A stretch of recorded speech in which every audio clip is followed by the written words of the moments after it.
And welcome back, fellow football fanatics. This is College Football with Sam. Today we are going to be talking about my regular season and postseason record predictions for the Big Ten teams in a general way with brevity. So unlike my previous Big Ten predictions video, which I didn't record live because it was 50 minutes long, and unlike some future Big Ten prediction videos that will be as long as that or longer, planning releasing those in later July, early August. We'll do a Big Ten deep dive too, where I deep dive in all the teams, and that might be well over an hour. Planning on that at least. No promises. But today is more of just going over these with brevity, sharing them with as many people as we possibly can, because we know how YouTube works, and I want to get out my regular season and postseason record predictions, where if you've watched my Penn State predictions video, you should, by the way, you can just navigate to that pretty easily in the YouTube videos section of my channel. I have them going 16-0, so there's that. And then there are other Big Ten teams I have making the playoffs or making higher level bowl games that I've already projected out that I want to share with you all. So that's on the agenda. And I also want to talk about some Iowa, Wisconsin, and Illinois record predictions, and also some predictions for their team in general. We are going to be getting to the SEC this week, and next week the ACC. I'll start the ball rolling on some SEC teams. I'm going to try and do all the SEC teams, same with all the Big Ten teams, and then also talk about the majority of the ACC and even maybe some Big 12 teams if it's in demand, giving specific record predictions for them. Just some brief housekeeping rules before we get started. This house settlement stuff's out of control. The narratives surrounding it, the predictions surrounding it, it's out of control because it's chaotic, because there are no guaranteed rules. I mean, the fact that people are questioning these new rules so much and whether or not they will work, and not just unknowledgeable fans, but people in the higher ups and whole universities and schools, tells me, I think, everything I need to know.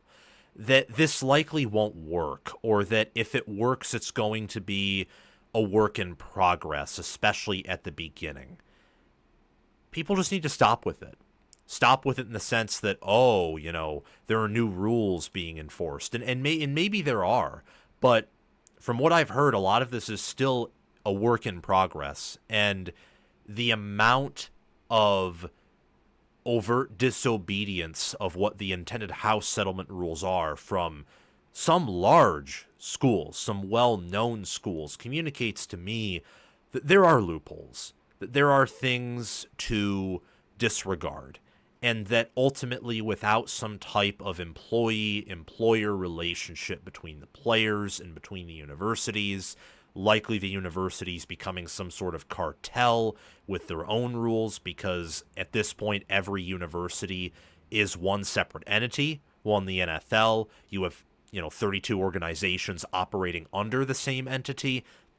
There's going to have to be major changes, I think, for actual salary restrictions to be in place. And of course, we all know about the SEC, and it happened at other programs too, but the SEC back then, even a few years ago, but even before that, in the 21st century, paying guys under the table successfully with really good illegal deals that centered around their name, image, and likeness, or how valuable the team thought they would be to the program.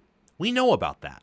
So if you really want to stop paying players or limit paying players, because you're not going to stop it at this point, you've opened the box there need to be far more radical changes than what have taken place.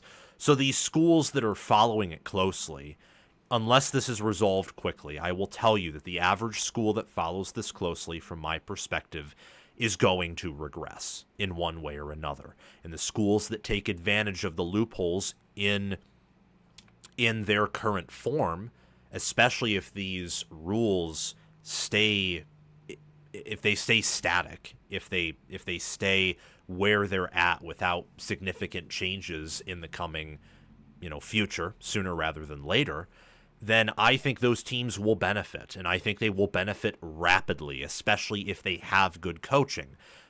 Especially on the other end of the spectrum, if you do not have good coaching and you follow the House settlement closely, you will collapse and you will suffer.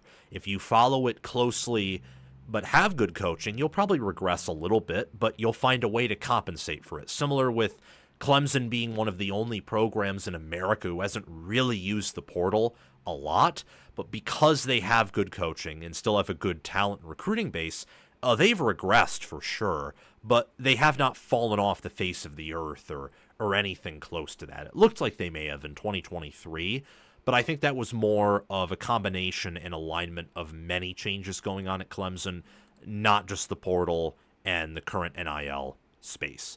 Make sure before we begin to like the video, subscribe to the channel, hit the notification bell, and also be active in the live chat. Comment your thoughts down below, even if this video isn't live, because the more comments we can get on live shows or videos, the more presence we have in the algorithm.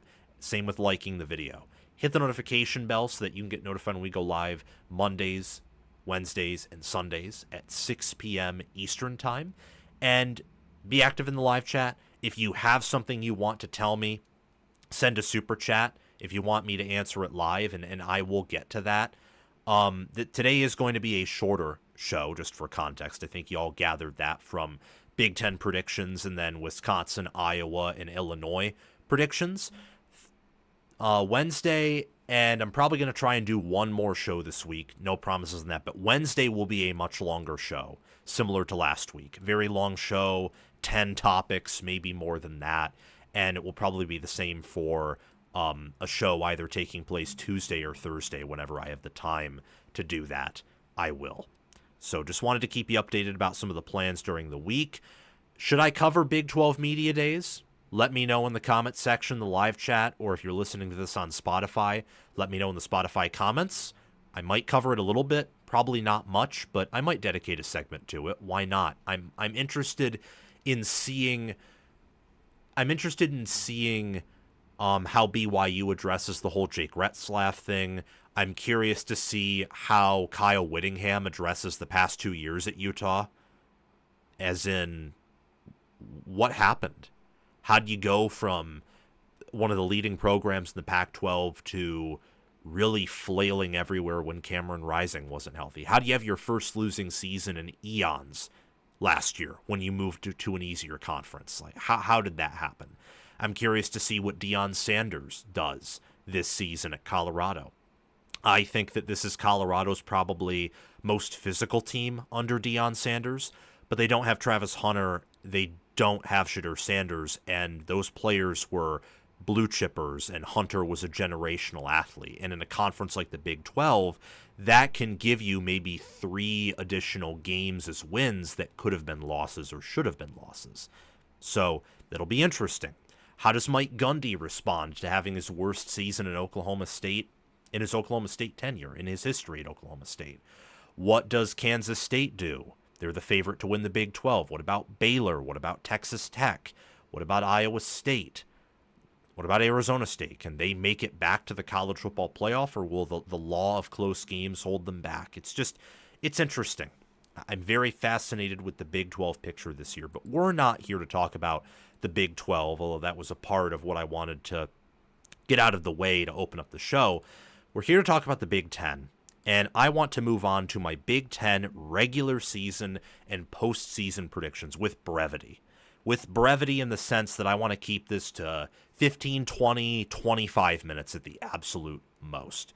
Don't want to go too further, so that way I can touch on every program a little bit, especially focus on the top-end teams and programs, and really get this out there for everyone and others to see, and also to give you guys a little bit of extra content, because I've been talking about regular season predictions and picks for these Big Ten teams, and have been doing the same thing for the Big Ten as a whole in my earlier Big Ten predictions, but I have not revealed my postseason predictions yet in terms of, absolute record, and I want to do that. I want to do that right now. And then when I do my SEC predictions and ACC predictions and Big 12 predictions from here on out, they will, whether it's a shorter form segment like this one or a longer form segment that won't be live, they will include my postseason predictions as well. I want to share with you. Yeah, that's right. I want to give you my Big Ten regular season and postseason predictions, keeping it short with all these teams, focusing on some of the better teams because that's really where the gumption and meat is. But talking about all 18 Big Ten teams and giving you some regular season record predictions, a postseason record prediction as well, telling you which teams I think will make the college football playoff, miss the college football playoff. It's going to be a blast. We're going to have some fun. So let's get right into it. And first and foremost, you can see on the left-hand side of the columns, left-hand column, we have teams 1 through 15, and then 16, 17, and 18 are at the top of that right column on your screen. And also some information just on some of the teams that I think are going to make the playoffs or play in some higher-end or lower-end bowl games, teams that'll make the postseason. So I want to kick this off with Maryland. I have Maryland going 3-9. We typically end with the best on college football with Sam saving the best for last. So talking about Maryland here for a few seconds, I don't have a lot of faith in the direction of the program under Mike Locksley. It sounded like they were getting NIL engaged, and maybe that's why they got Zion Ely and were in it for Emmanuel Iheanacho. But the fact that we're talking about recruiting with Maryland in this video should tell you what I think of the direction of their program. That's Locksley's only saving grace at this point, alongside of maybe winning seven regular season games, maybe 6, which is doable. But where is the talent here? Outside of quarterback, maybe the backfield of the defense and some skill positions on offense. I hate their trenches, and consequently, I think they're going to go 3-9, 0-9 in conference play. Purdue's also tied at 17th. I gave them the nod ahead of Maryland for that tiebreaker, if you want to call it that, because I think they have a tougher Big Ten conference schedule, which is used for tiebreakers. The combined record at the end of the regular season of your conference opponents' conference records is used as a tiebreaker. That's what got Penn State in over Indiana to play in the Big Ten championship game last year when both were tied at 8-1 for second. Purdue, they'll be a better team than they were last year, but that's not saying much because I think that Purdue team was the worst Big Ten team of the 21st century, or certainly one of them. And with how few starters they bring back, with what little production they return, and just the chaos of having to revamp their roster, I think it will be a full-on reset year. So another year of not winning a Big Ten game for Purdue. We have Northwestern tied for 13th. Technically 16th if you want to include the tiebreakers there. 5-7, 2-7. Love what they have on defense. I question what they have on offense, even though they're bringing in Preston Stone. We'll see if he even starts there. They have some nice players on defense, and they also have a good tackle, a great tackle in Caleb Tiernan, Aiden Hubbard, Mac Uthleyan, Damon Walters, Josh Fussell. Those are some names of great players, a D-end, linebacker, some DBs, respectively. I do think they'll flirt with the bowl game for sure, but they open up against Tulane on the road, and their conference schedule is tough. So I see them missing the postseason yet again. UCLA, we have at 15th, tied for 13th technically, 5-7, 2-7. It's a similar story with Northwestern. The difference is Northwestern has a lot of players on defense that I like. UCLA has a lot of guys on offense that I like, whether it's Nico Imaliava or Javion Thomas coming in from the portal at QB or running back. And they got Gilmer back, I believe, true freshman at wide receiver. Just wondering what they can do on defense, what they can do in the trenches. Their O-line struggled a lot last year, though they do return center Sam Yoon, which is encouraging. I think they'll miss the postseason yet again, but that's a team to pay attention to with the quarterback addition they got. Rutgers and Iowa at 14th and 13th respectively, so on that upper end of the 4 teams tied at 13th. 5-7, 2-7. Their schedules are the toughest we've talked about so far. I think Iowa's is only topped by Wisconsin's in the Big Ten overall. and in conference play as well. And Rutgers closes the year out against Ohio State on the road and Penn State at home. That might be the toughest back-to-back game stretch in the Big Ten. Might be. Probably is. Just don't know every Big Ten game, and it's data off the top of my head, so I don't want to say something stupid. But these are teams who I think will be top 40 in power ratings, if not better, that will finish with losing records and miss the postseason simply by virtue of playing a very tough schedule, and they have some missing components. So Rutgers, I just think, lacks the overall talent, and they had some just dire issues on defense last year that I don't think can be easily fixed to make up for the strength of schedule change they have. They had the easiest schedule in the Big Ten last year. They have one of the hardest now. And even returning 70% of your production may not compensate for that and help you maintain your 7-5 record last season.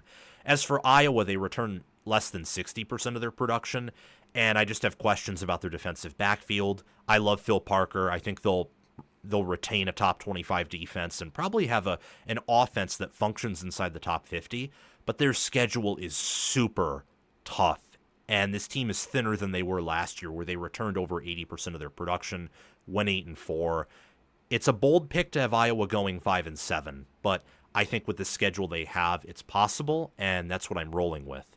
Now we're getting into some teams that I'm picking to make the postseason.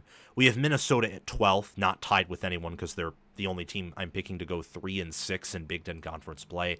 I have them going to the Duke's Mayo Bowl. Or not the Duke's Mayo Bowl. My apologies. That's between the ACC and the SEC this season. I have Minnesota playing in the Pinstripe Bowl. Correction. Against an ACC opponent, so it's understandable to mix that up with the Duke's Mayo Bowl. I have them playing Florida State and beating Florida State. I have them in the regular season beating Buffalo, Northwestern State, at Cal, Rutgers, Purdue, and Northwestern, losing to Ohio State, Nebraska, at Iowa, Michigan State, at Oregon, and Wisconsin. 7-6, 3-6. I love Darius Taylor as a running back, and I love Coy Parrish at safety. They have a lot of good players on that team. Just think with the questions at quarterback and what they lost on the O-line that the offense could hold them back. I have Illinois and Washington tied for 10th at 4-5 each in the Big Ten. Washington going 8-5 overall, Illinois going 7-6 overall. Look, Washington and Illinois both have really good quarterbacks, and they have some good DBs. Illinois is an elite DB group. Washington's is just good, and Washington compensates for that by being a little bit better than Illinois at wide receiver, and I'd say significantly better at running back. Their questions, though, are the offensive and defensive lines, and therefore I can't pick them to have a winning record with the schedules they're set with in Big Ten play. I have Illinois beating Western Illinois, barely beating Duke on the road, beating Western Michigan. They'll win at Purdue, beat Rutgers at home, though that'll be close, and beat Maryland and Northwestern. But I think they'll lose to Indiana on the road, USC and Ohio State at home, Washington on the road, and Wisconsin on the road. And I have them matching up against BYU in their bowl game, the Guaranteed Rate Bowl, and I have them losing to BYU because I think BYU will be more physical than them. If you want to get a more detailed view of these teams, where I spend more time on them, get more specific with the schedules, check out the link in the top right corner of the screen, and that will bring you to my 40, 50-minute Big Ten prediction segment. Only talk about the regular season there, but I also give you an idea of what I think the postseason would look like for those teams and give you a more detailed analysis of the team overall. Washington, I have them beating Colorado State, UC Davis, Washington State on the road, Maryland on the road, Rutgers at home, Illinois at home, and Purdue at home. I have them actually starting out 7-3, but I have them going 0-2 in their final two games at UCLA, Oregon at home, and they also lose to Ohio State, at Michigan, and at Wisconsin. In my mind, they'll match up against SMU. The Washington Huskies will in the Holiday Bowl, where I have them beating the SMU Mustangs. I think SMU will be a better quality team, but bowl games are weird now, so I sided with Washington there. Luke Altmaier and Damon Williams Jr. will be top 20 quarterbacks, top 25 quarterbacks at the worst. Could even be top 10 or top 15 this year. But their trench play and their defensive play does have questions in my mind. Same with Illinois and the fact that they won a lot of close games. Will that come back to bite them? And Washington has travel to deal with. We have Wisconsin, Michigan State, and Nebraska all tied at 7th with 5-4 conference records. Wisconsin and Michigan State going 8-5. Nebraska going 9-4. Let's start off with Nebraska here. So Nebraska upgrades at OC, bringing in Dana Holgerson. Pairing him with Dylan Raiola, I think, is going to be lethal. And while I don't like their defensive line this year, I love their offensive line. I think Justin Evans, Rocco Spindler, and Henry Lutovsky make up one of the best interior O-lines, not just in the Big Ten, but in college football. And then they got Dane Key, Ja'Cory Barney Jr., and Naziah Hunter as their starting 3 wide receivers. They also have a player in Sear Wright at corner who I think is an All-American. So the defense, well, it will be Rhule's worst, and I think by a good bit, will be fine. It won't be a bad defense by any stretch. It won't be as good as the prior defenses, but it will be just fine. It will have some good players on it. So I love what I see out of Nebraska, and they'll show up in their bowl game. I have them going 8-4, 5-4, and I have them winning their non-conference games, though the Cincinnati game I think is a trap game, and I have them beating Maryland, Minnesota, Northwestern, UCLA, and Iowa in conference. I just have them losing to Michigan, Michigan State, USC, and Penn State on the road in conference. I have them playing Tennessee in their bowl game, actually, and they will be facing off in the ReliaQuest Bowl against Tennessee, and I think they'll beat Tennessee. I think that Nebraska will be a better quality team than Tennessee this year, and that speaks to Matt Rhule and the job he's done. It also speaks to the job Heupel's done, because to lose Nico and still be a good caliber team to reach a bowl game like that, I think shows that they have a set floor at Tennessee. Both teams will be top 25 caliber teams. I just think Nebraska will be a little bit more complete, better, will want to show up more in their bowl game because this will be the best bowl game they've played in ages. And unlike in 2016 where Tennessee blew them out, I think they'd beat Tennessee in this bowl game matchup. So I like Nebraska here to get eight wins, maybe 9 wins even in the regular season, and certainly 8, 9, potentially even 10 wins if you include the postseason and the bowl game they play in. Looking at Wisconsin and Michigan State, I think, is set apart from Wisconsin and from Nebraska for 2 reasons. I think their staff is much better, and I think their quarterback is a more prototypical quarterback that you want in college than either a Wisconsin or Nebraska has. I think Jonathan Smith's a better coach right now than Fickell or than Rhule. I think his coordinators are better. I think his assistant staff is better.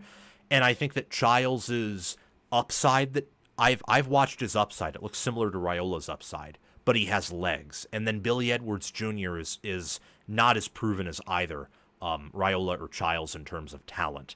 Michigan State is thinner than both of those programs, though. They don't have the same blue chip talent, and they are much more susceptible to really taking a huge step back if they incur injuries.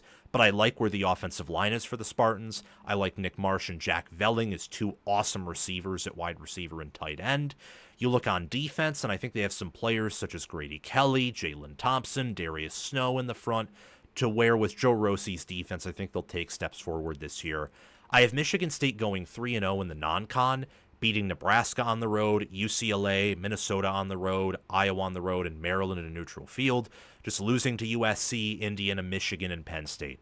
They'll beat teams that have similar or slightly better talent than they do, teams that are either equally as well coached and return more production or are just far more talented than them, they'll lose to. So in a way, kind of Walmart 2024 Indiana is what I'm thinking for Michigan State this year. That's why I have them winning 8 games in the regular season. I just have them losing to Oklahoma in their bowl game, that being the Music City Bowl. I think Oklahoma's going to get 7 or 8 wins that'll save Venables' job, and they'll show up in the bowl game because Venables needs every win he can get to secure his future. For Wisconsin, 7-5 regular season is what I'm thinking, with one of the toughest schedules, and in my opinion, the toughest schedule in America, or at least one of them. They will lose to Alabama, but beat Middle Tennessee State and Miami of Ohio. I think they'll beat Maryland, Iowa, Washington, Illinois, win the Minnesota game, their rivalry game on the road. They, again, lose to Alabama, lose to Michigan, Ohio State, at Oregon, and at Indiana. They'll play some of those better teams close. They'll also play some of the teams they beat such as I can imagine Iowa or Minnesota, Illinois, or Washington close. I think they'll be about 500 in close games and play anywhere from 6 to 10 close games. And because I trust Luke Fickell, I think they're going to break through this year, and they will play in a pretty well off bowl game, not a prestigious one like the Citrus Bowl or ReliaQuest Bowl, but I think they'll face off against Colorado in the Las Vegas Bowl and handily beat the Buffaloes there. We'll now talk about and move on to the college football playoff contenders. You can't have 6 Big Ten teams in, so one of these teams had to miss, and controversially enough, I'm picking that to be Ohio State for a variety of reasons. I think that to a certain degree they get screwed by being the only team that has to play an elite SEC team in the non-conference. You can say that Ohio State did that to themselves, but I think that playing Texas is much more admirable than any of the other non-conference games that have been scheduled, outside of maybe Michigan playing at Oklahoma, or USC, at least for now, keeping the Notre Dame game, although it sounds like that's going to be disbanded. And of course, Wisconsin keeping that game against Alabama on the road. Relative to the Big Ten team scheduling the non-conference games, Ohio State facing Texas is probably the second most ballsiest non-conference game I can think of. Of course, being from Camp Randall and being Wisconsin and traveling to Tuscaloosa is a pretty bold move to keep that game, as many would pick that as an auto loss. It's not that way with Ohio State and Texas, but I think that Texas should be the favored team. I think Texas matches up well with Ohio State. I think that Texas is recruited better than Ohio State as of recent, and I think they've done a better job making sure they develop the roster in a balanced way, where Ohio State leans elite in some instances and lax in others. I don't think it's a good game for Ohio State, so I have them dropping that game. I think Penn State's going to be a super team. We'll talk about them in a few minutes, so I have them dropping that too. And then it really came down to the Michigan game for me. I think that Ohio State has a better chance to beat Michigan than they do Penn State or Texas at home, but Day hasn't been able to beat Michigan. I've picked Day to go 3-1 against Michigan over the past 4 years, and my only correct pick was picking Michigan to beat him in 2023. Michigan matches up better with Ohio State, much better with them than they did last season, and with it being on the road, that's huge. So I just think Ohio State loses 3 games in the remaining 9 of their wins: Grambling State, Ohio, Washington, Minnesota, Illinois, Wisconsin, Purdue, UCLA, and Rutgers. In probably 8 or 7 or maybe all 9 of those games, they probably win in blowout fashion. This is going to be one of the 5 best teams in America. They just have a unique 3-game schedule in Michigan on the road, Penn State and Texas at home, and maybe one of those road Big Ten trips outside of Purdue causes an upset to where I think that there's a bigger chance they miss the playoffs than some would predict and some would expect. They're better than a lot of these teams that I have predicted to finish ahead of them in Big Ten standings. Better than a lot of them.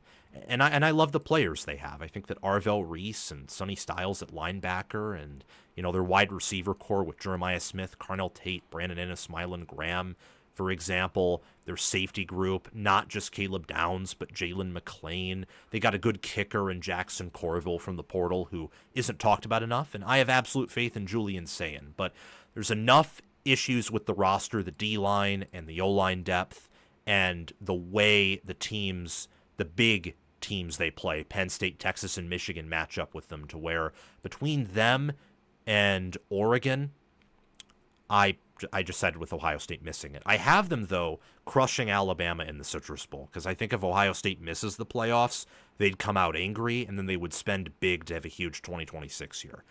Oregon, I have going 11-3, 7-2, similar to Ohio State, and I actually think Ohio State will be better than Oregon, especially at the start of the year. By the end of the year, Oregon may be better, but that is a maybe, and it's much easier, I think, to trust Ohio State than Oregon in terms of being the better team because of recent history, what happened last year, and Ohio State's still a little bit more talented roster-wise.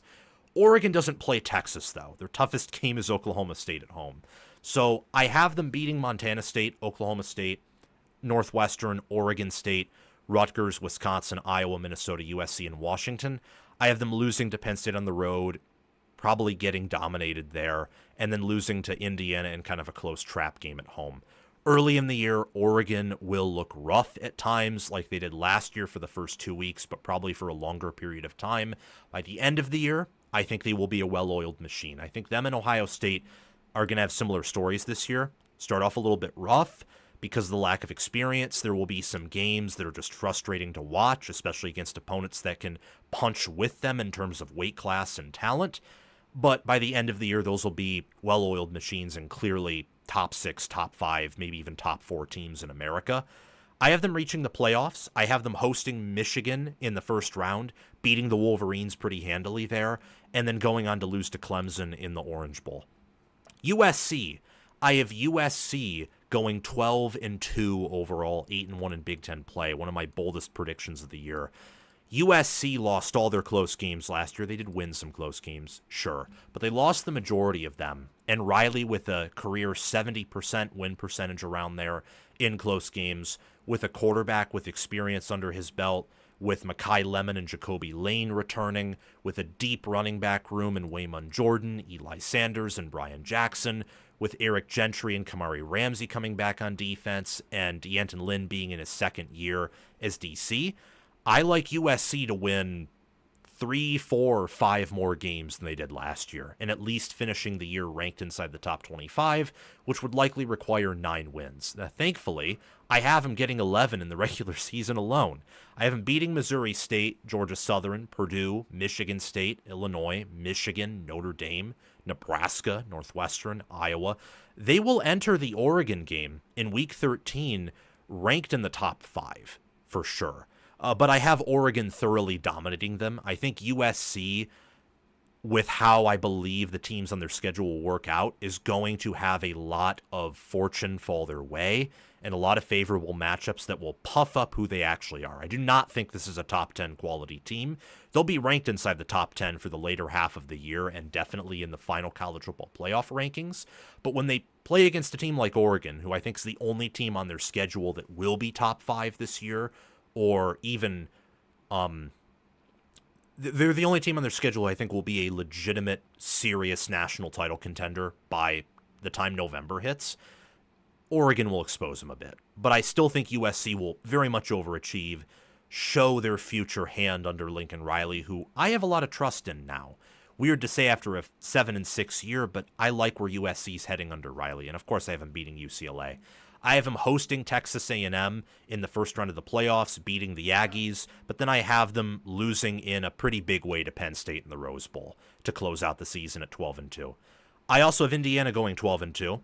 I like Fernando Mendoza. I think he'll be a top 10 quarterback this year. I like their additions of Roman Hemby at running back, Dominique Ratcliffe and Hosea Wheeler at defensive tackle, and Kellen Wyatt and Stephen Daly at defensive end. I think they did a good job in the portal, reloading that D-line the best they could.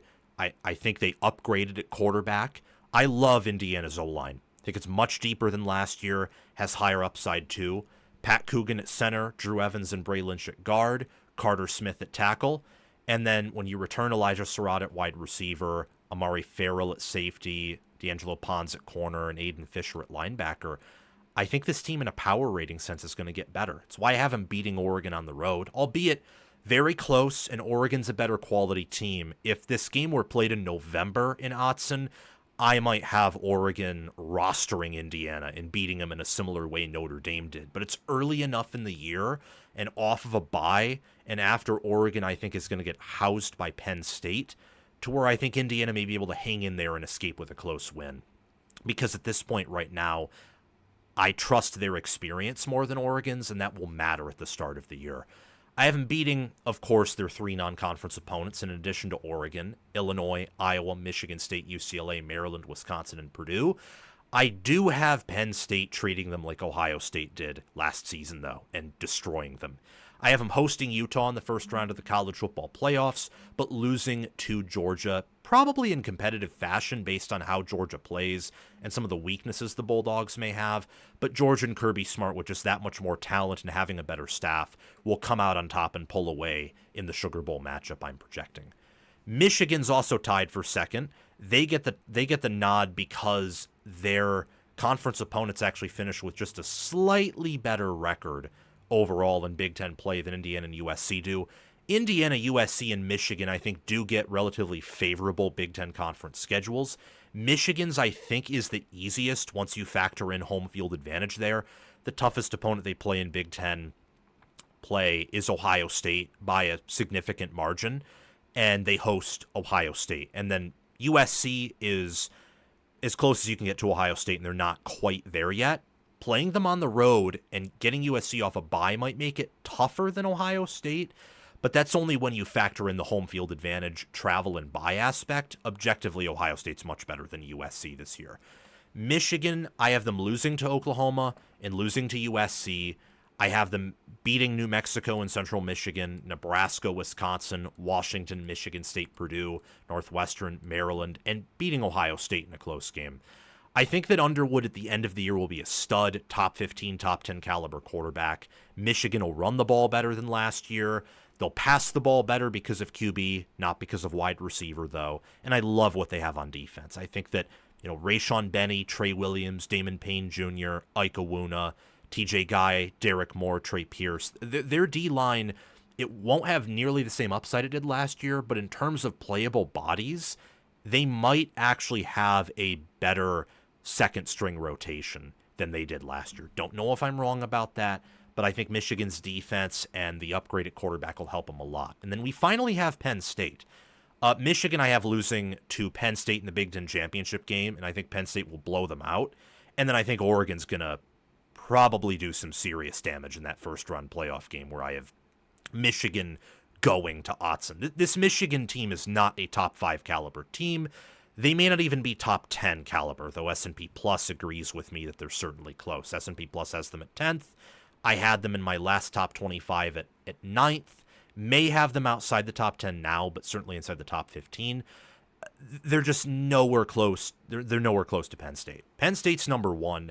I have them going 16-0, 9-0 in Big Ten play, winning the Big Ten championship game, and then I have them beating USC in the Rose Bowl.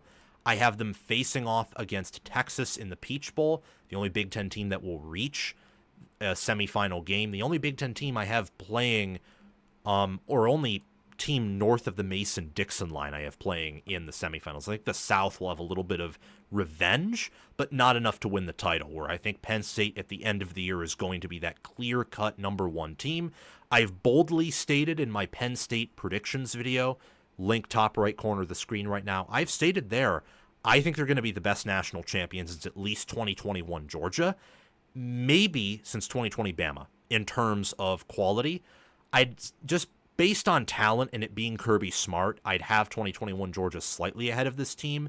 But in terms of strength of record with that 16-0 record, they'd have the strongest resume since 2020 Alabama. I think that they are going to mostly dominate regular season play. Of course, you have the question of James Franklin, but I think this team is just so good with Kotelnicki and Knowles at coordinator. Aller, I think, could be round 1, pick 1 in the NFL draft. Singleton might be the best back in the country. I think Olavega Ione at guard, Zane Duran at tackle, and A.J. Harris at corner are the best of their position in the Big Ten. And all of those except for Duran, I think the best are the best at their position nationally. And there are so many more players we could talk about, but I've already gone on too long, I think, in this segment overall talking about these teams. I think Penn State is going to be that good. The top 3 in the Big Ten power rated, I think, have to be, no matter what, Ohio State and Penn State and Oregon. If you want to take any of them out and shift them down to 4, it would probably be Oregon, maybe Ohio State. But Penn State's the only team I'm confident saying in the Big Ten will be top 2 in power ratings no matter what. No matter what. Penn State is just, they're that good, guys, with the experience they bring back, the development they have, the coaching they have. Head coach is their only question, and when you have proven historically that you can beat everyone who's inferior to you in a power rating sense, and you bring back what you do and have the coordinators you do, there's a chance that you'll be better than everyone power ratings-wise anyway. And at that point, James Franklin's probably not a concern anymore, outside of maybe Ohio State on the road, which is tough, and I think will be their toughest game overall, whether it's regular season or even the postseason. I think that will be Penn State's toughest game. Thankfully for the Nittany Lions, I think they get that win, but that's to be seen. Some other things to mention just before we get on out of here is I think the Big Ten is once again going to field the best teams in America at the top. I think that Oregon, Ohio State, Penn State, and Indiana are certainly top 10 teams. I think that USC and Michigan are certainly top 15 and closer to, being the 11th or 12th team than the 15th, 14th, or 13th team, if you catch my drift there. They are going to field some awesome teams this season, and the depth they have, or if you're Oregon and Ohio State, the potential at depth you have, and certainly the upside you have at certain positions, is going to be incredible to watch. So those are my Big Ten predictions overall. I have Penn State winning the title. I have Penn State facing Michigan for the Big Ten championship game, Penn State dominating Michigan. I have Penn State, Michigan, Indiana, USC, and Oregon reaching the playoffs, and all of them except for Michigan I think will host a playoff game. If Ohio State were to beat one of Penn State or Michigan or Texas, just to get one of those three games as a win, they would also host a playoff game. So the Big Ten, I think, really has 6 playoff quality teams, I think, which is absolutely incredible. And I think the Big Ten as a conference has a chance to only get stronger from here on out. Very high on the Big Ten this year, especially high on Penn State. And relative to expectations, also pretty high on USC, Indiana. Michigan's win total right now is 9.5. So picking Michigan to reach Indy is bold, but I don't think it's as bold as the Indiana and USC pick. Just not quite, or not as bold as the Ohio State missing the playoffs altogether pick. 9.5 win total, and I think many view Oklahoma as one of the 3 most likely losses, along with USC and Ohio State. Ohio State and Oklahoma, fun fact, are the only teams I think favored over Michigan in the preseason, though I think Michigan's staff will certainly win or lose a game that they shouldn't lose, and Ohio State's a team they shouldn't beat, but I think they will beat them anyway. An interesting team to pay attention to before we get out of here is Washington, and I'd also say Iowa. I'm pretty confident Illinois, based on the law of close games and the talent they have, will regress. I don't think they'll reach the playoffs. Washington and Iowa, though, are 2 teams that return not quite in the 60s at production, but in the 50s. They made QB upgrades, and they have enough at other positions to where I could see them flirting with maybe the playoffs come November, especially Washington. Their schedule's easier than Iowa's, but I could see both of them pulling off serious upsets. I think that Iowa hosting Oregon, Penn State, and Indiana gives them a shot to beat one of those teams that I think's top 10. I think Oregon and Indiana would be the most likely upsets. I just think Penn State's going to be that good. And then for Washington, they could go on the road and beat Michigan or Wisconsin. And Ohio State and Oregon at home gives them a prime opportunity to beat a top 10 quality team. So pay attention to those teams, and that's it for this segment. Now we can move on and, talk about some of these other teams, which will be absolutely phenomenal. Let's see what we have here. Wow, we have almost 10 likes and almost 30 concurrent viewers. This is pretty cool. Make sure you're subscribed, that you've liked the video, that you've hit the bell. And if you want me to answer any questions you have right now, we have a hard cutoff at 7:30 p.m., by the way. That's when I have to get out of here. Send a super chat, and I'll answer it very quickly in between these segments that I have. Now I gotta get on to Illinois, talking about the Fighting Illini and what I see with them this season for 2025. Talking about them, give you a hint while we're live, a little bit why I think that they will regress. Actually, right before we do that, I'll cut this out when I release the segment. I'm going to get a quick drink of water because I am starving, to say the least, and I think the water will help tide me down. So I'll be right back, guys. Should only take a minute or 2.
And welcome back. Yeah, just had to take a little bit of a break there. That was I haven't had food since noon. Need to get better at that. I've been better at that than I was last year, but today I got carried away with planning future shows and editing for this one. But let's get on to Illinois and talk about their record prediction and some other predictions that I have for them this 2025 season. I want to give you my record prediction for the Illinois Fighting Illini entering 2025. This team won 10 games last year, beat South Carolina in a really admirable fashion in the Citrus Bowl. I was impressed mostly by how they physically game controlled and really shut down South Carolina, and Sellers couldn't do all that much. Even with the opt-outs, and I know South Carolina had some opt-outs, but with the opt-outs Illinois had at wide receiver, I was impressed with what Altmaier and their O-line and D-line were able to do. It was a really good way to close the year, in my mind, for the Illini. It was their first 10-win season since, Ron Turner in 2001 when they won the Big Ten. That was before I was born, by the way. I just know that because I'm a college football nerd. But they were tied fifth in the Big Ten with Iowa. Iowa went 8-5, 6-3. Illinois went 10-3, 6-3. Observing this team tells me that they are going to have to improve a lot to avoid the law of close games from biting them in the rear, because that happens with a lot of teams. That was the story of Iowa last year, who was tied with Illinois to end the year. Iowa improved dramatically in power ratings, but because their schedule in the regular season got a little bit tougher and they won a bunch of close games the prior year, they instead lost most of their close games in 2024 and therefore weren't a playoff contender like I and many others thought they were going to be, because yes, they returned a lot. Yes, they were a top 25, top 20 team in power ratings, but what did they do with it? They could have gone 11-1 in one reality, but they also went 8-4 in reality, in the real world. Illinois went 10-3 in the real world, but last year they could have easily went 7-5 or even 6-6. So something that I'm looking at for them to potentially improve at is O-line, D-line. It's trench play. That was a weakness for Illinois last year. Making sure the defense is more sound. I lean positive on defense in a lot of areas. Linebacker, DB, for example. I love their special teams unit. I like the D-end unit. And on offense, I think that Altmaier is going to be a stud this year. But I look at the plus 610 playoff odds, plus 4,000 odds to win the Big Ten. They're over-under win total at 8.5, which is heavily juiced to the under. And Vegas is thinking what I'm thinking, that this team is going to be better in a power rating sense. But also they got, at times, lucky last year. Or they made, a better way of phrasing it's they made their own luck. And making your own luck is hard to do over and over and over again, especially when, rosters change, schedules change, circumstances change, things that are outside of your control, or like with a schedule, they're somewhat in your control, but also, if you want to, play D1 Big Ten football, they're not, because you're a part of a conference that makes that stuff. I think Luke Altmaier is going to be a top 15 QB easily this coming year. I have him on my All Big Ten team. I also have Josh Kreutz, J.C. Davis on my All Big Ten teams. They're larger than most, but still represent only good players. I have Hudson Clement there, same with tight end Tanner Arkin. At edge, I have Gabe Jacas there, Dylan Rosiek at linebacker, Xavier Scott, Matthew Bailey, Miles Scott, Torrey Cox Jr., and Caleb Patterson on my All Big Ten, either safety or corner team. All are third team or higher. So I think Illinois is one of the better secondaries in football. And then I can't forget about David Alano and Keelan Crimmins, their kicker and punter for the 2025 season. This is a team that, yet again, I think projects to be a unit that, they can go 11-1 or 10-2, but they'd have to win some close games to get there. I think their floor at this point 7-5 or 5-7. 5-7 if everything goes wrong. Realistically, I think 7-5. They'll again be much better in power ratings, because last year there was a reality where they went 4-8 or 5-7. That wasn't that far off, because they won 5 or 6 close games depending on how you look at it. So their floor will be higher and their ceiling will be higher. You just have to wonder if the close games will break the same way. They have the 17th toughest conference Big Ten schedule, only looking at conference games, so they have a huge opportunity to reach the playoffs here and break through. In Week 1, they play Western Illinois. Week 2, they play at Duke. That is a trap game. It is not an easy win, but it's a game where Illinois should win. Week 3, they host Western Michigan, play at Indiana Week 4, host USC Week 5, play at Purdue Week 6, host Ohio State Week 7 before the bye. Huge, huge game. I cannot state how huge that game is for Illinois. USC is a huge game for them too, but especially Ohio State at home before the bye. Washington on the road, Week 9. Week 10, they host Rutgers. After their Week 11 bye, they host Maryland. Week 12, play at Wisconsin. Week 13, host rival Northwestern, in-state rival Northwestern, Week 14. They bring back 75% of their production, which is fourth, and their S&P Plus rating in the preseason is a 14.3, 19th, so top 20. So Bill Connolly's S&P Plus expects big things of this team. FPI doesn't even have them inside the top 30. So FPI is convinced this team goes 7-5, and while they may get better in power ratings, they'll more likely than not stay the same and regress in records. So there's a lot of different views for Illinois. The analytics is more negative, the public is more positive, and I honestly can see either side of it, but I'm going to side with the analytics here. And not be negative in the sense of power ratings. I think this will be one of the better power-ranked, power-rated Illinois teams, one of the better Illinois rosters of recent memory. But I think they're going to go 7-5, 8-4. I think it's a lock they're going to go under their win total. I think 8-4 is going to be the best that I can easily see. Now, if they go 9-3 again, I wouldn't be shocked. I wouldn't even be shocked if they go 10-2. If they go 11-1 or somehow 12-0, that's when I'll be surprised. But realistically, I think the most likely outcome is 6-6, 7-5, maybe 8-4. I'm picking them to go 7-5, 4-5, tied for 10th in the Big Ten, and they'll play in a bowl game. A nice bowl game, I think. Get a chance to earn that 8th win or earn even a 6th loss. Illinois, historically, whenever they finish ranked, they don't the following year. It's a college football axiom, and I say that mostly with sarcasm because trends are meant to be broken.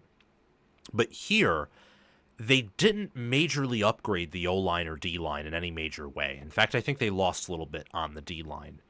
They are projected to start a defensive tackle.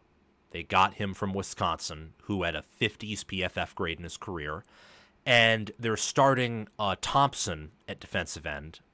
I believe his name's Jalen Thompson at D end, who is coming off an injury. So I'm a little bit skeptical of their D-line. Their O-line was one of the worst in the Big Ten last year at giving up pressures per snap. So Altmaier's good. Their DBs are good. Their linebackers are good. The tight end Tanner Arkin's good, and they have some solid running backs. But the O-line and D-line is not, and losing Pat Bryant's a big deal. At a place like Illinois, you don't replace Pat Bryant in a year. Maybe I'm wrong there, but I don't think they'll replace him in just 1 year's time. I'd have a hard time seeing that, honestly. I still think Altmaier will be better, though. I think he'll have better pocket presence, better completion. Don't know about yards per attempt, but I think he'll have probably fewer turnovers, maybe more touchdown passes thrown. We'll have to see what Illinois does this year.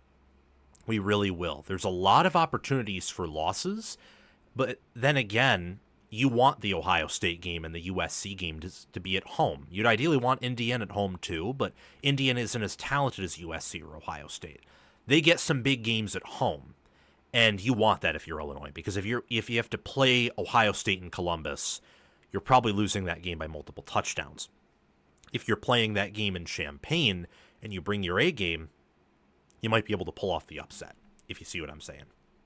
Moving on to talk about some just general predictions for the Illini that I have. We're going to use a Scoville scale here. So we have a mild prediction that is just, pretty basic, pretty bland, going all the way up to medium, hot, scorching, and a hellfire level prediction, which is the boldest prediction I have for the team.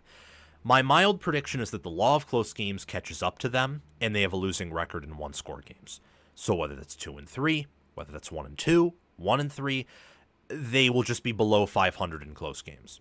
And some games that I think will be in that discussion or potentially in that discussion are games like USC, Washington, Wisconsin, Rutgers. Purdue played him close last year, and it's on the road before Ohio State. That screams trap game. It's the same thing with Duke week 2, screams trap game. Could see Indiana on the road being close, and Ohio State at home could also see being close. My medium prediction is that Illinois improves in the power ratings, and the offense as a whole is more efficient. Last year, it wasn't as efficient as I thought it would be based on highlights I've watched. So they were a team that was a game control offense, and they had some flash with the wide receivers and QB, but they also had their issues, and they took a lot of sacks. Altmaier was sacked 37 times last year. I mean, that pass protection unit was bad, because it's not like Altmaier has true freshman-level pocket presence. He's a vet. So it was bad. I think the offense will be more effective with what they bring back at running back, the continuity on the O-line, the tight end, and the returning QB, and I like Barry Linney Jr. as an OC. My hot prediction is that Altmaier will be a top 15 QB this season and will improve in most areas. Only one I'm a little bit concerned about is maybe passing touchdowns and yards per attempt, but completion percentage and not turning it over is most important. I think he'll be better there. I think he'll take less sacks too, fewer sacks, and earn more rushing yards as a result of having more experience pass protection and continuing to grow as a QB and earn pocket presence and eyes in the back of his head, perhaps. He's capable of that. He has the mobility and I think the intelligence and the experience to gain eyes in the back of his head, which would be pretty incredible to watch. For context, I'm rooting for Illinois to go to the playoffs. I would love to be wrong here. I just don't think I will be. My scorching prediction is that Illinois will finish with a losing record in Big Ten conference play. So that means 6-3 last year. They have to go 4-5 or worse. And it's only not hellfire because when you look at the win total and when you look at the analytics, the public opinion would call me crazy for that. But the analytics would say, actually, you're right. Illinois should go 4-5, or maybe after that, the second most likely outcome for Big Ten conference play is they go 5-4. So not quite a very bold, hot prediction. My hellfire prediction is that Illinois is out of the college football playoff conversation before its Week 8 bye. So that means I'm picking them to lose 3 games, at the very least 2 games before their Week 8 bye. So in the first 7 games of their schedule, they will earn 2 or 3 losses. So they'll be 5-2 or 4-3 entering their Week 8 bye. I think at Duke, at Indiana, USC at home, at Purdue, and Ohio State are all candidates. I'd even take out Purdue, because I think Purdue is bad. They're just going to be straight up toilet paper like they were last year, wet toilet paper. Between Ohio State, USC, Indiana, and Duke, I think Illinois is going 500 at the best. If not, they're going 1-3 or 0-4 in that stretch there. I don't like the matchups in most of those games. I think USC, Ohio State, and Indiana are just straight up more talented and better coached, and they have better trench play. As for Duke, not more talented, and they don't have more experience, and I don't know if their staff is better, but Darian Mensah's a dude at quarterback, and Duke has a defense, and it's on the road, and it will be a sleepy place to play. So Illinois this year, I'd love to be wrong, but I don't think I will be. I expect regression overall in terms of their record, and I think this team will be competitive. They could upset Ohio State, they could upset USC, they could go on the road against Washington, earn a win, and Washington might be a playoff contender this year based on what some are saying. And I think they have that potential. But it's going to be hard for a team that went, 5-2 in close games. Some would say, 5-1 or 6-2 in close games. 5 or 6 close wins, 1 or 2 close losses. It's going to be hard for that team to earn a better regular season record. It just is, especially since the schedule, while I think they only have one big game in terms of facing a top 5 caliber team in, Ohio State, and it's at home, whereas last year they played Oregon and Penn State on the road. You have some road games and even home games against teams that can definitely punch with you in terms of weight class. So that's my logic behind my Illinois prediction, picking them to go 7-5, 4-5 in Big Ten play. Maybe Brett Bielema can use this as ammo for his team this year. I don't know. He's been making a lot of media appearances, and he's pretty vocal on social media. Anyway, let's move on to Iowa. then get to Wisconsin, and then we will get on out of here. Any super chats that we have? Nope. We don't have any. That's A-okay, though. Let's read some of the comments anyway here. Go Big Red. People talking about how they think Indiana is all the way up. Someone criticizing my 5-7 Iowa prediction. It's understandable. I don't have much of a read on Iowa this year, in the sense that I can see them winning 8 or 9 games, and I can see them winning only 4 or 5. It surprised me if Ohio State didn't make the playoffs. Someone said it surprised me if Michigan does as well, or that someone thinks I'm too down on Ohio State. All understandable. All very, very valid, honestly. I mean, it is more likely that Ohio State makes it than Michigan does. I'll say that straight up. But I think that Michigan's schedule overall is easier, and Michigan has a level of seniority to them that Ohio State doesn't. And while on offense, that doesn't matter because Michigan's just so further behind Ohio State there in probably every position except for offensive line, running back. Talent-wise, they're not behind at QB, but Sayin with the year of experience with Day is going to be way better than Underwood in his true freshman year, especially at the beginning. At the end, that could be debatable, but we'll have to wait and see. Receiver and tight end for Michigan are way behind Ohio State. And wide receiver, Michigan is a D2 wide receiver room, and Ohio State has the best wide receiver room potentially in college football history, because Smith's that good of a prospect, and we'll see what Tate does this year. But on defense, that matters, because both of these teams have developed similarly. Well, they have similar overall defensive rosters, minus Caleb Downs. Ohio State's recruited better there. Michigan's developed better there. Michigan doesn't have a Caleb Downs, but Michigan's also way deeper on the D-line still than Ohio State is. So that's part of the reason. The biggest reason, though, is Michigan hosts Ohio State and gets better. Ohio State is to travel to Michigan and gets worse. That's the biggest reason, if I'm being honest.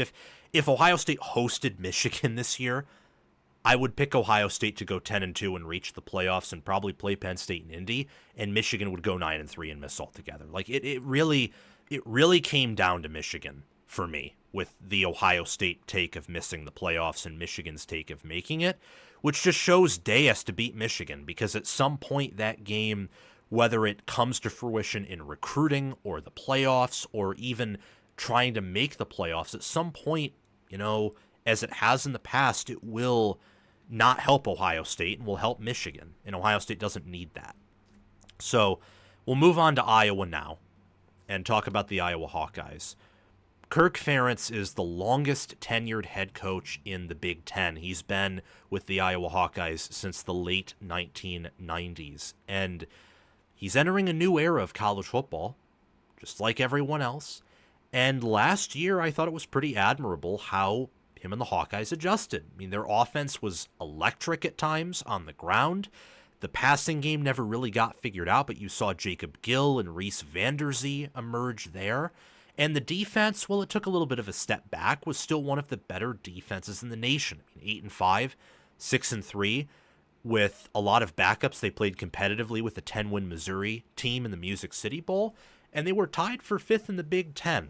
So Iowa has things to be excited about entering 2025 for sure, especially Mark Gronowski at quarterback, who I think will be their best quarterback that we've seen in a minute. I very much lean positive with Iowa at quarterback. And I also lean positive with them at running back, even though they lost Caleb Johnson, their trenches, and their special teams. Where I lean a little bit negative is wide receiver. It's better than recent Iowa wide receiver rooms. Almost said Ohio State, but maybe I was thinking of Caleb Brown there. Went from Ohio State to Iowa, now I think is at Colorado State. Correct me if I'm wrong. And I also think that the defensive backfield, linebacker and corner especially, have some issues and some questions that need answering. This Hawkeyes team, when I look at my all Big Ten teams and the best players in the Big Ten, Drew Stevens is an All-American kicker. He's on my All-American list, yes. I like Reese Dakin to take a step forward, and Caleb Wheatgen, is on my All-American team as well, and obviously All Big Ten team. I have my best overall returner. Gronowski barely missed my all Big Ten teams at QB, and I have several of them. I have more teams and more spots per team than most all-conference teams. But the Big Ten stacked at quarterback this year. I mean, I don't even think Nico Imaliava is a unanimous top third QB in the Big Ten. I don't. And yet he's pretty darn good. So, Big Ten's deep at QB. I think Iowa will have a good QB. I like Kamari Moulton at running back and Jason Patterson behind him. I have Logan Jones as the best overall center in the Big Ten, and Bo Steffens, Leighton Jones, Jennings Dunker are some other players mentioned on my all Big Ten team on the O-line. No receivers for Iowa, but a tight end and Addison Ostrenga. I have Aaron Graves, Max Llewellyn, and Ethan Herkett representing Iowa on the all Big Ten teams on the D-line. Don't have anyone at linebacker. I do have Cohen Entringer and Xavier Nwampka at safety, and also have TJ Hall at corner. This Iowa defense is still relatively stacked to other units in America. It's fascinating looking at their roster. The fact that Tim Lester's in year 2 as the OC, and good coaches, good coordinators, and Lester's one of them, they typically give their team their best improvement from year 1 to year 2. We saw this with Jim Knowles at Ohio State, with Jesse Minter at Michigan. We have seen this before with looking at, just trying to think of a name. We saw it with Oregon wasn't in the Big Ten when this happened, but think of Oregon's defense. Lupoy and that staff from year 1 to year 2. And I've been very critical of Lupoy. I don't think he's a great DC or even good, but I think he's average. He's an elite recruiter, and they have a good support staff. So same logic applies. And then on offense, they even made big steps, of course. We saw this with Nick Saban from year 1 to year 2 at Alabama. We saw it with Urban Meyer. Year 1 to year 2, much better quality team. Same with year 2 to year 3, especially at the end of the year when Ohio State won that title. We've seen this before with Iowa, too. From 23 to 24, when, you didn't have any you had major staff change, but you didn't have any major staff changes that were in year 2 of their tenure. Regardless, you had a massive upgrade at the OC position and a lot of production coming back. But Iowa regressed in record because of A, you can't always win your close games. The law of close games bit them in the butt. And B, their schedule was tougher.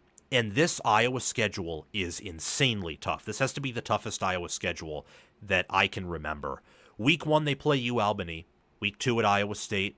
Week 3, UMass. Now, I will give you a hint and tell you, in my deep dives is when I'll go through every game and give you the exact win, loss, and tell you how I think Iowa or other teams will win or lose said game in my team deep dives. I think they're going to go 3-0 in non-conference, but look at this conference schedule here on the screen, and if you're not watching, you can just listen to me say it. Week 4, they play at Rutgers. Week 5, they host Indiana. Week 6, they have a bye. Week 7, they travel to Wisconsin. Week 8, they host Penn State. Week 9, they host Minnesota. Week 10, they have a bye. Week 11, Oregon at home. Week 12, they travel to USC. Week 13, they host Michigan State. In Week 14, they travel to Nebraska. That's a tough schedule. 4 road games and 5 home games in Big Ten play, but you have the road non-conference game at Iowa State, and your home games are Indiana, Penn State, and Oregon, which you want. You don't want those games to be road games because you wouldn't beat Oregon or Penn State on the road, and I don't even think you'd beat Indiana on the road if you're Iowa. You can beat all of them at home. Maybe put a caveat for Penn State. Maybe. But I'm not going to say Kinnick Stadium can't overcome any team that faces them, especially if Iowa is able to play true complementary football, meaning good defense and a good offense. And there's a chance Iowa does that this year. But there's a lot of opportunity for losses, and they only bring back 56% of their production, so they lose several key players, several of them. And I'm a little bit lower on Iowa than some. Many will criticize this. I'm picking them to go 5-7, 2-7 in Big Ten conference play, tied for 13th in the Big Ten. This is a team that if they were in the Big 12, I would be tempted to pick them to win the league. And if they were in the ACC, I would be tempted to pick them to win 8, 9, or depending on the schedule, 10 games. But this schedule is tough, and the matchups on the schedule are tougher. Wisconsin, for example. Wisconsin returns more than Iowa, especially at skill position.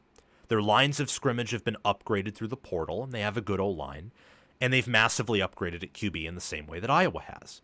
And it's at home in Camp Randall. It's not a guaranteed win. Minnesota at home. Well, the last time Minnesota played Iowa, Minnesota won.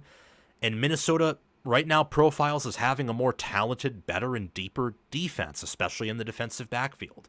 And they have better running backs. Is there a chance Minnesota could do to Iowa what Iowa did to Minnesota last year and just physically, pound them and outmaneuver them? Well, yes. Is Michigan State at home a guaranteed win? Not when Michigan State may have the superior QB, and it might be late in the year, and although Michigan State may suffer from injuries taking them out, could be the same with Iowa. And then it's not even talking about Indiana at home, and Indiana brings back more production, was a much better team than Iowa last year. And then Rutgers on the road, or USC on the road, or Iowa's had Nebraska's number, and I still think Iowa actually matches up well with Nebraska this year, but Nebraska's to play through an easier schedule, and that matters, and that will help protect their depth relative to Iowa's. Nebraska also upgraded its special teams coordinator, and special teams in Nebraska is what has helped Iowa win some of those Heroes Trophy games, just for context there. I don't have a read on Iowa, if I'm being honest. I'm going to say that straight up. I hate picking them to go 5-7. I see this as more of a 6-6, 7-5 team myself. I really do. So 3 or 4, maybe even 5 wins in Big Ten Conference play. I see that more than 2, outside of maybe 5 Big Ten wins. But certainly 3 and 4 I think are more likely than 2.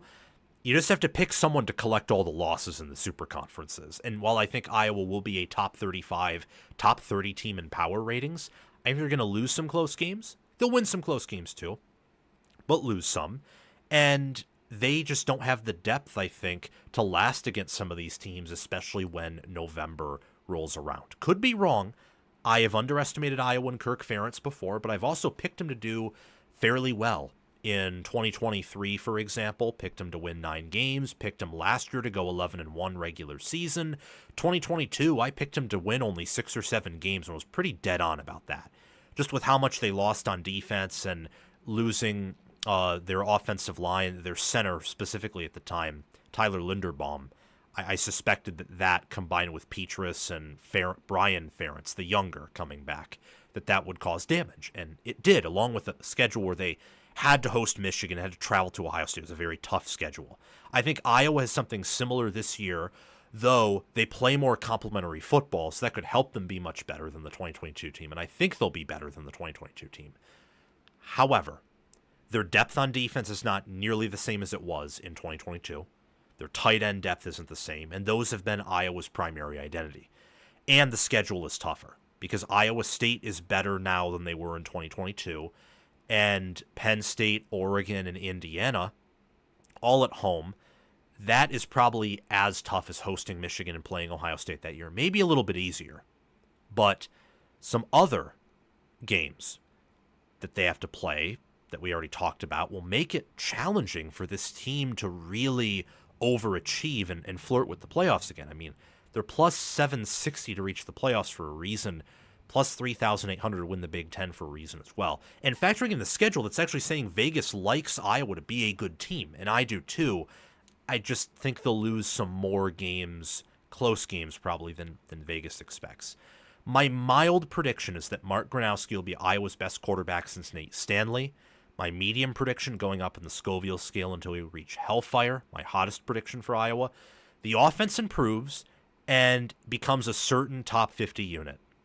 And by certain, I mean it's definitely top 50. And people aren't arguing with that. They're debating maybe whether it's top 40.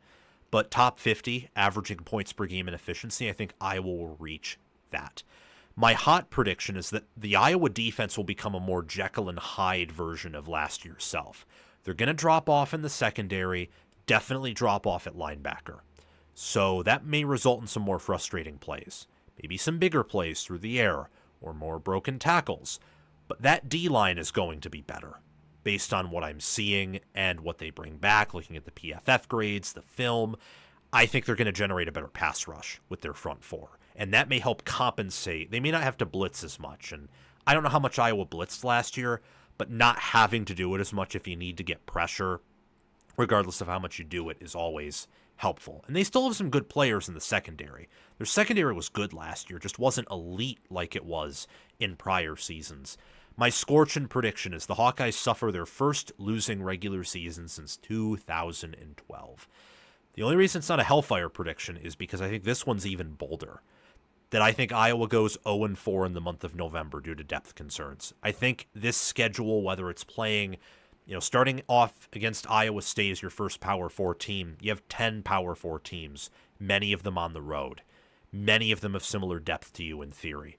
And I think that after playing Indiana, at Wisconsin, Penn State, Minnesota, all these teams were very physical. I think that parts of the offensive and defensive depth are going to get worn down. And I think they'll play Oregon competitively, but I don't think they'll win because I think Oregon can score quickly in a way that Iowa can't.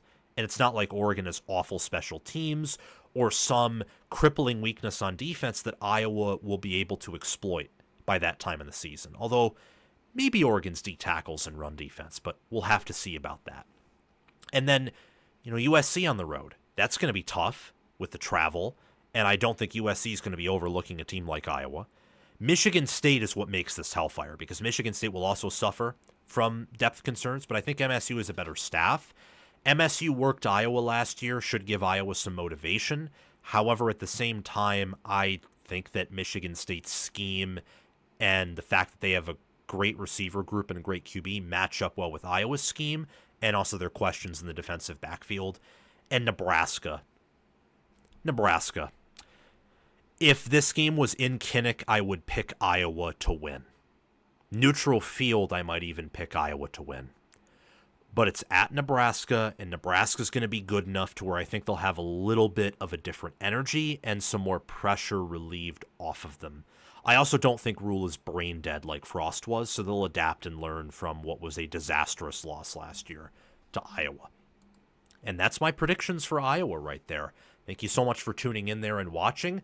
I hope I'm wrong about Iowa. I like to root for a lot of the smaller Big Ten teams to surprise me and have success. I just had to pick someone to inherit most of the losses, and given how Iowa has questions in a variety of different areas, and they have a tough schedule, and they have to play Nebraska and play Wisconsin on the road, and Michigan State has a better QB and better offense than they do. Just the way the schedule matches up made me pick 5-7, where if you maybe flipped some of the home and road games, I'd be picking 7-5 or 8-4.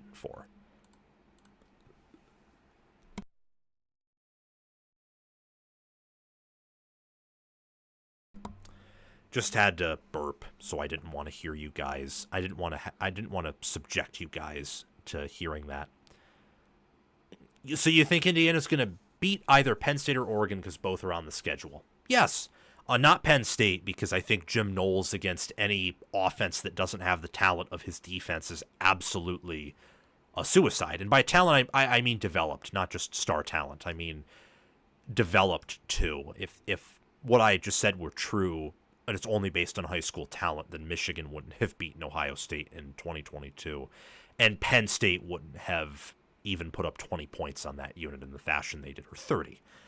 Anyway, Jim Knowles with that defense will just destroy Indiana.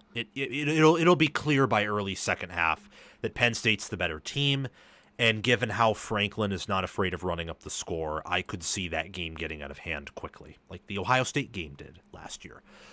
Oregon, it's easier for me to convince myself they can beat Oregon because it's earlier in the year, and Oregon has so much to replace that Indiana could go up there, take advantage of their experience edge, the fact that they are, going to be 300-plus pounds on the O-line at every position, have multiple 300-pounders at D tackle, 250, 260 guys at D end, and if they're healthy, and maybe Oregon's dealing with an additional injury or two more than you'd expect in early October, and Moore is still figuring things out, Indiana can absolutely go up there and emerge with a close win. And Mendoza's played on the West Coast before. Mendoza's played against Oregon before, I believe, at least once. So there's just enough, and that doesn't really matter a ton other than the fact that I think Mendoza's a gamer. I think that Mendoza will be a top 10 QB in Indiana's system. So Indiana will upset Oregon. Now, if they played in November at Autzen, I would pick Indiana to probably get handily beaten. I think that somewhere in October, November, it could be even mid-November, but before Oregon hosts USC, so before week 13, I think something is going to click within Oregon that will make them a surefire top 6, top 5 team and a national championship contender if they do reach the college football playoffs, which is not a guarantee. Oregon is not guaranteed to reach the playoffs this year by any stretch. But now I want to talk about Wisconsin before we get out of here. The Luke Fickell era hasn't gone as expected, and that's rather sad because I'm a Luke Fickell believer. I liked the hire, loved it when Wisconsin made it, and I still like aspects of it. The question with Wisconsin and with Fickell now is, what are the expectations with this schedule? That's the biggest question, because if the expectations are just go bowling, we understand the schedule is tough, then I think he and Wisconsin are going to be hand in hand in the long run, like Rule in Nebraska.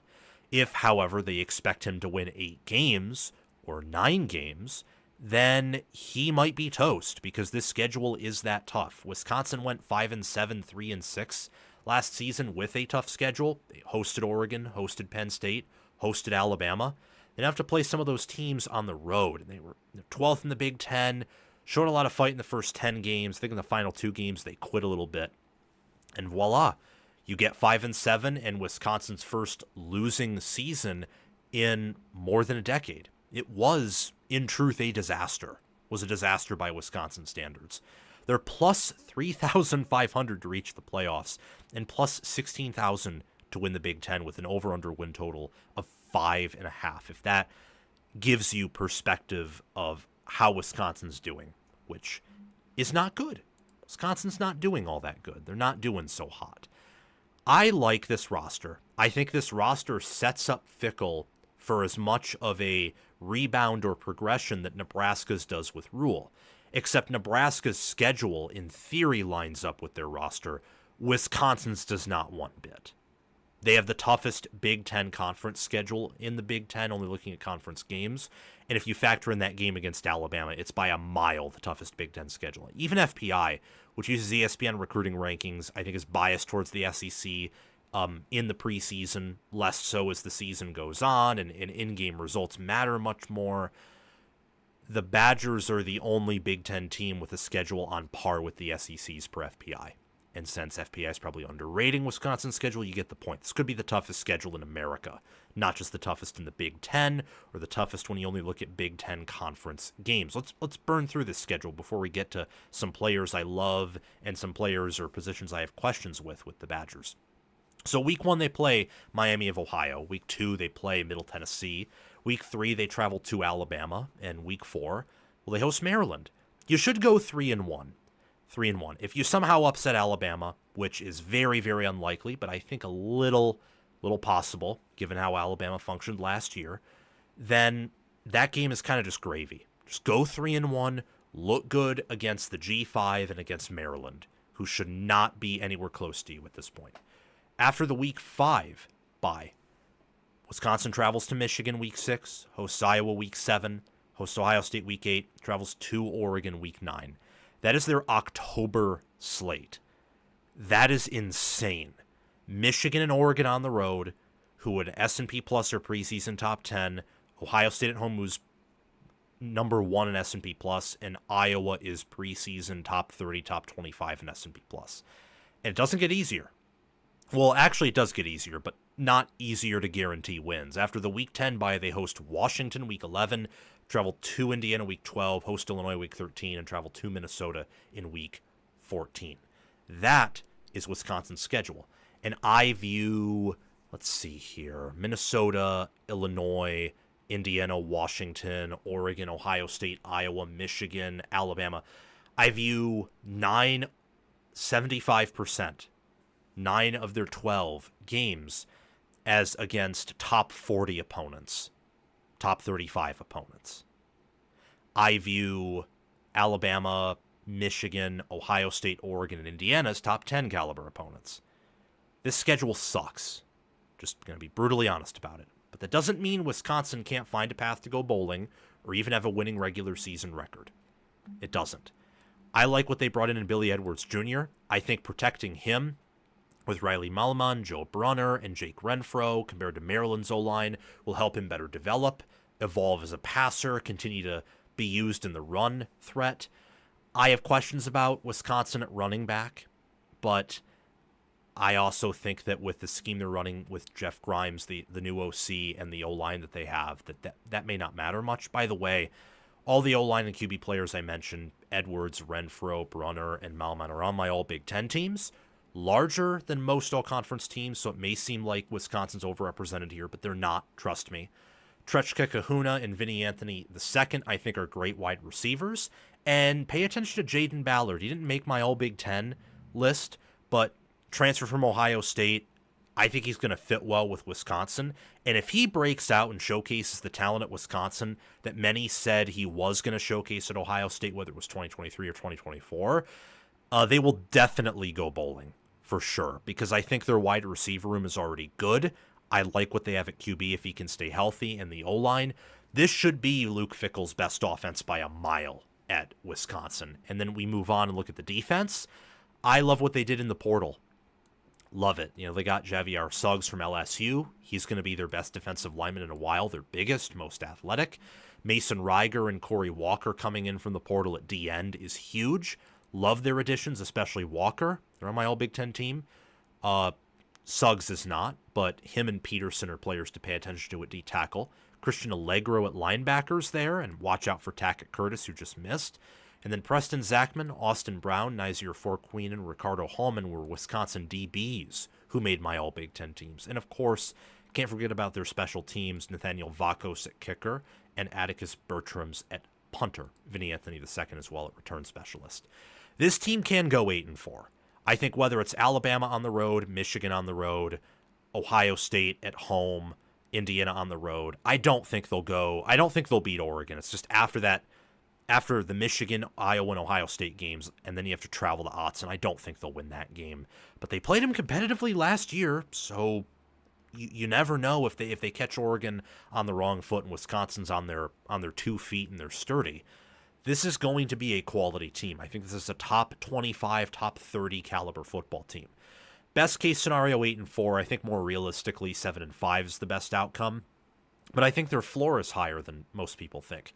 They could go 3-9 and everything can fall apart, but more realistically, I think at the very worst, they'll go 5-7. Again, they bring back 67% of their production, which is 12th, about Oklahoma levels of returning production. And they're top 40 in preseason S&P Plus, and a lot of that's because their poor recent history. The 2022, 2023, and 2024 Badgers were not all that good, but they still have elements of those prior teams, and Fickell's done a good job of upgrading the talent to where, yeah, they can break through this year depending on how everything plays out. I'm picking them to go 7-5, 5-4 in Big Ten play, and I'm picking them to play in a pretty good bowl game and potentially winning it. I love this team. And I think that it matches up well with what Fickell should have done from the start, which is adopt Wisconsin's physical identity, but just bring it to the 21st century instead of trying to change everything. More importantly, I love how this defense matches with Mike Tressel. I think they can finally run a 4-2-5 and not have to rely on a 3-3-5 or a 2-4-5. They actually have the personnel to go 4 down linemen now, and I think do it pretty well, especially if they're healthy. They upgraded at D-tackle, upgraded at defensive end. Linebacker's going to be a little bit of an upgrade, and I think DB they're going to upgrade as well, especially with Forqueen getting additional NCAA eligibility. I love this team. Can't express it. I think that their biggest problem is the schedule. Let's say they had Georgia Tech's schedule, like at Colorado, Gardner-Webb, Clemson, Temple, at Wake Forest, by Virginia Tech, at Duke, Syracuse, at NC State, by a Boston College, Pittsburgh at home in Georgia. I'd pick them to go 9-3, 10-2. I would. With Georgia Tech's schedule, they would do that. Now, unlike Georgia Tech, who I'm picking to beat one of Clemson or Georgia, Wisconsin would not do that. But they would do well with an ACC Big 12 schedule or even an easier Big 10 schedule. Think of if they had Michigan or Illinois' conference schedule. I'd be picking them to win 8 or 9 games. If they had Nebraska's schedule, I'd be picking them to win 8 games, just like I am picking Nebraska to win 8 regular season games. I think they're very similar to the Cornhuskers. Different strengths, different weaknesses, but when you factor in everything, take the average team, the average rank of the players and the position of the coaches, and build what you think is an average score for a team, I think Wisconsin and Nebraska score very similarly. I genuinely believe that. Now let's talk about some of my predictions that I have for the Badgers in general, going from a mild Scoville point, so my least bold prediction that I have for the Badgers, all the way up to what I view as my boldest prediction for them, a Hellfire level prediction. So, did I not edit this properly? It looks like I did not. That's a shame. Okay. I did not edit that in properly. Don't know why I did that at all. But that's where we're going to end this today. What I will do is I'm going to take the first parts of this video that were good from the Wisconsin segment, and I'll edit it in to the updated and proper Wisconsin predictions, and then it will be released into a segment tomorrow so you can see the whole thing. So, thank you for your patience. Thank you for attending this live show with College Football with Sam. I really appreciate it. Love to talk about those former Big Ten West, still current Big Ten schools, and also talk Big Ten predictions overall. Really appreciate you guys tuning in. Thank you for watching. Thank you for subscribing. Like the video, and I will see you guys very soon. Wednesday is when I'll see you next at the latest at 6 p.m. And then we'll have a 4th live show this week, either tomorrow or Thursday. I'll keep you guys posted